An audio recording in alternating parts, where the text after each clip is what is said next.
Face it, you've been walking through IKEA and seen these color pencils and you're a stationery head like us and wondered, are they any good? Well, guess what? We have the answer.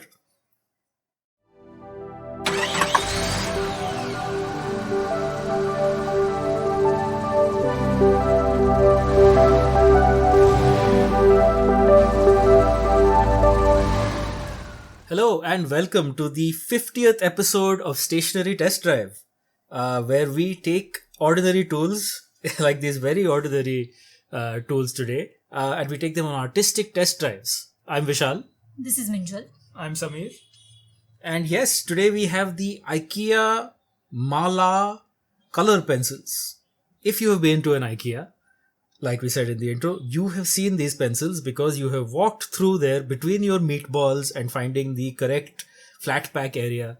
There's always the kids section, and whether you have kids or not, you've seen this set and thought, they look kind of chunky and nice and kind of oversized. And these are the MÅLA color pencils, and we are going to test drive them today. Samir and Minjal, why don't you tell us more about these things? So when IKEA actually opened in India, the first store opened in Hyderabad. I remember planning a trip with my parents to Hyderabad just to visit the store.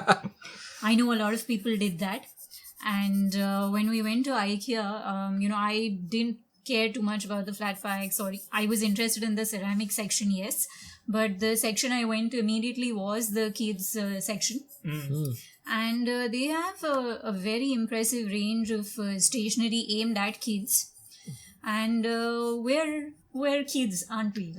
Aren't we kids as far as stationery is concerned? Well, we're At artists and designers and calligraphers, and yes, definitely stationery heads. I know that at least I haven't been to the Hyderabad one, but when I went to the one in Dubai, they had adult stationery for a while. But their kid stuff has always been around for the last 20 or something years. And yes, it is a great source for stationery. I think all of us have, since the 90s at least, gotten one of their rolls of, probably at MÅLA. I think a lot of the stuff is... A lot of the stationery stuff that's for kids. For kids or almost toddlers, actually. Yeah. And we should probably talk about that as well, that yes, these almost look like your platonic ideal of what a color pencil or a crayon would, and they're these nice big fat ones compared to any kind of pencil that you get. Yeah. You can. I'm assuming this is what they're made for. That's what they're meant for. And they're beautiful when you use them this way. You can see all the colors we have here, and we'll get to this in our actual test drives. But I can tell you right now that this thing that's pretending to be a red, which is one of these, is actually a pink. When it goes down, and it's a very waxy and hard one, but this brown is beautiful. That grey black is lovely. It's an unusual set, and we made a bunch of unusual things with it. Minjal, why don't you show us your test drive, because that's what we do on this show. Aha. I think you've used some other tools, but you're coloring in the lines here. Why don't you tell us about it? So a little history behind this. I actually, not typography history or color pencil history, but I actually started watching Gossip Girl very, very late, almost a decade after the show ended. And I am a certified Blair Waldorf fan. And this is something that she says in the show. It says, have a little faith. And if that doesn't work, have a lot of mimosas. I think that is both completely not what a child who is the intended market for this would say, yet it is definitely something the parents have said many children might say every day, in fact. So I used the Uni Pin fine liner to get the text One down. of our favorites. And also on this show will be seen again. And I filled in the color. My experience with the MÅLA color pencils was that I tend to actually, apply a lot of pressure when I'm using stationary objects. So with this one in particular, if, you use a really light hand, you get like a really nice, background kind of wash. But if you apply a little more pressure, you can get these really dark, dark shades. Yeah. Speaking of washes, these are water soluble. Did you try that? I did try that, and I have a small problem with brands that are marketing water soluble color pencils, because why, there are watercolors for that. It because I don't really understand, when you're trying to do a color pencil piece, you have an outcome in mind which doesn't necessarily involve like a washed out background. You want a little color to show, you don't want it to be washed out. I think it's just a happy accident personally that, because of the way color pencils of a certain kind and watercolors are sort of constructed, the color pencil is automatically water soluble, let's say, in the formula. So they said, okay, why not? Let's turn this bug, because somebody must have dropped some water on a color pencil drawing and ruined it. Yeah, I think it's very much a matter of the chemistry of watercolor pencils changing over time, and then them turning what could be considered to be a negative point, which is that it washes off, into a feature. I did try the water soluble aspect of the color pencils. Didn't really like it too much. Tried it on a cartridge paper, tried it on a normal 120 GSM paper. So I didn't really like the end result too much. So I mean, since we're talking about the water soluble part of it, I think we have come across this before. We have come across it with the Koi water, the Koi brush pens most recently, and we had a similar problem there, where they are also marketed as a sort of water soluble thing that you can move around with a brush later, and we didn't find it to be that good at it, even though we loved those pens as pens. So yes, I think the whole water soluble color in mediums that are not watercolor is a bit of a gimmick in most cases. This is aging me, but literally 30 or 28 years ago, I got my first set of water soluble color pencils, the Derwents, which I still have in a box somewhere. So maybe we can do We should test that out. We should do like a 30-year test. Yeah, a retro test drive. And those were actually pretty good, because maybe they were like the first generation of that kind of thing. No, and also having said that, that's a good point you make, because I think the first water soluble thing we tested were the Steadler Lunas. And while I didn't test out the water soluble part of it too much in that video, which you can see, yes, I did test it out for the masking tape video, and they were actually pretty good at it. Right, yes. You got some wonderful washes out of that. And I think even the Derwent was softer than this, certainly. And softer especially than that red that is a pink that is not quite a red, because we had that sort of variety in textures and kind of brittleness for them. If you're a kid, you won't understand this as intuitively. You'll know that what, this color pencil, this particular one is not as nice to use as the other ones. The browns, the greens, the blues are okay, but yeah, these reds are maybe the chemistry of them makes them harder.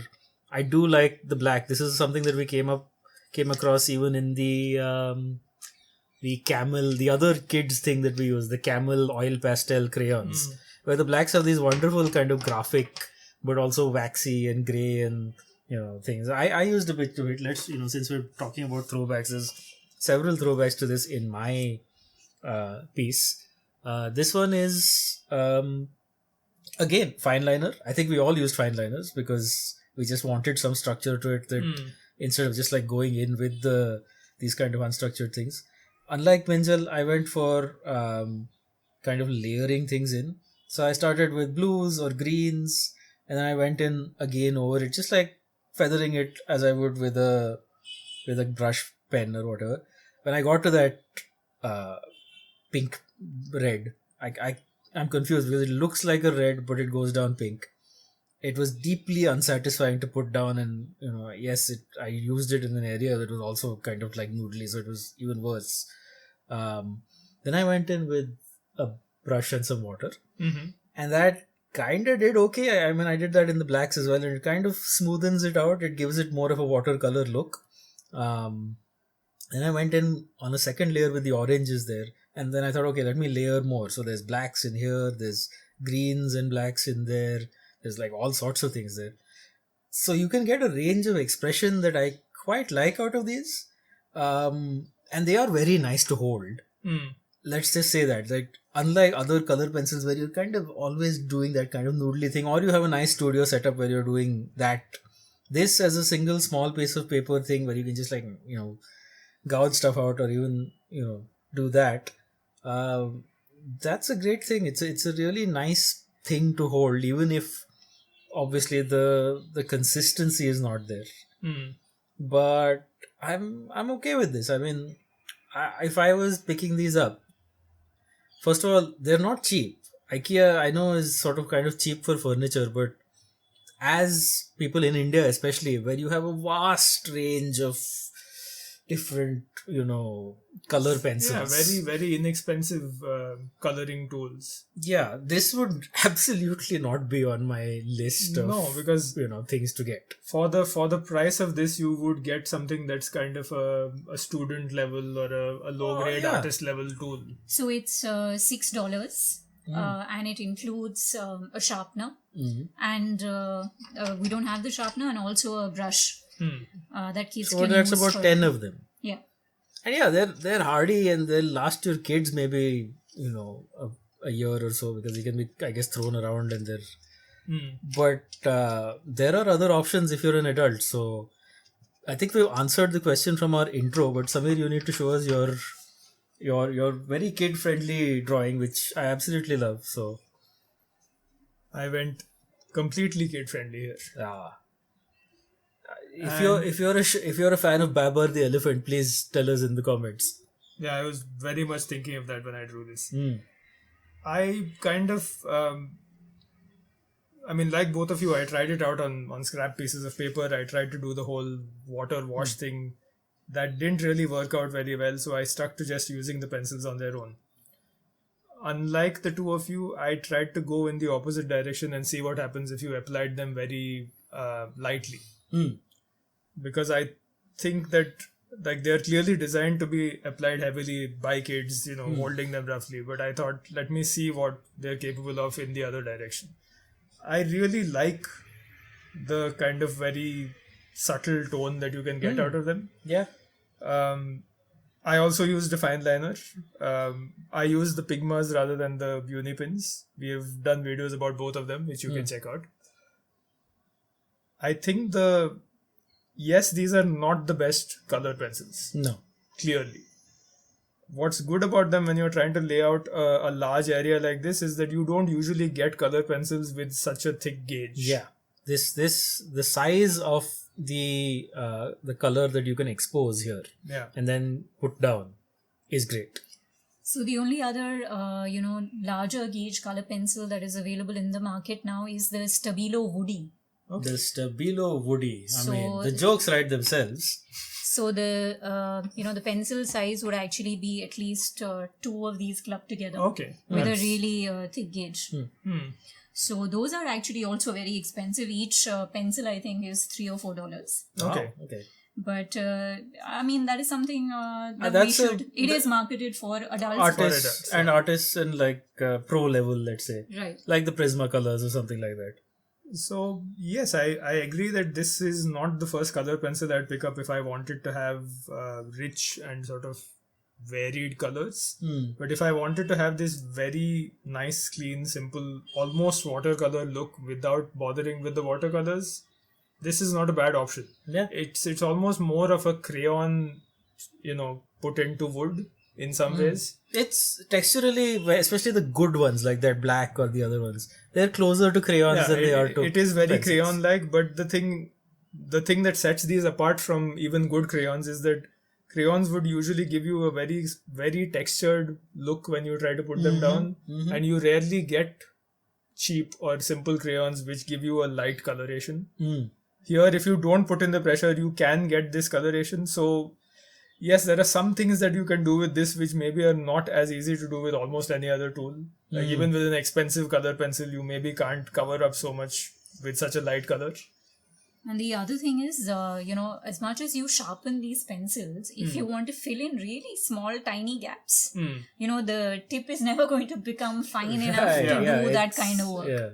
So it's good for laying down large areas and washes, which is, what it's designed for. Kids are rarely going to go into too much detail. Yeah, which is kind of why I went for a bit of precision to see what I could do. And even I couldn't get all the edges perfectly clean. But I don't mind. Part of it is kind of the fun of being a kid again. I think we've all been kids in some form, except Miss Blair Waldorf here, who clearly need What, some kids don't have mimosas?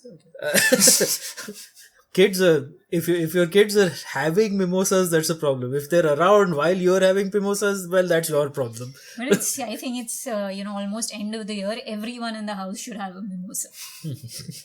Well, For parenting tips, do not come back to the Inky Memo channel. Yes, but for stationery tips and stationery test drives, and very soon, since Minjal mentioned it's the end of the year and we have mentioned that it is episode 50, very soon you will be seeing other things on Stationery Test Drive. Stay tuned for all of that, and please go to inkymemo.com, where you will find transcripts of some of these episodes, many more stories, newsletters with stories about stationery, and you can also follow all of us at the social links that are on screen right now.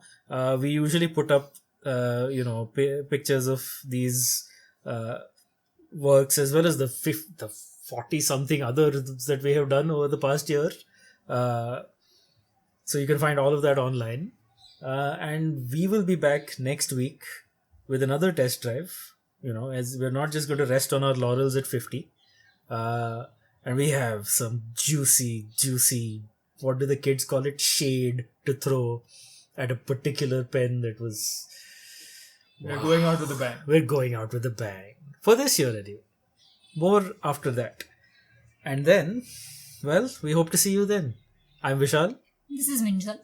I'm Samir.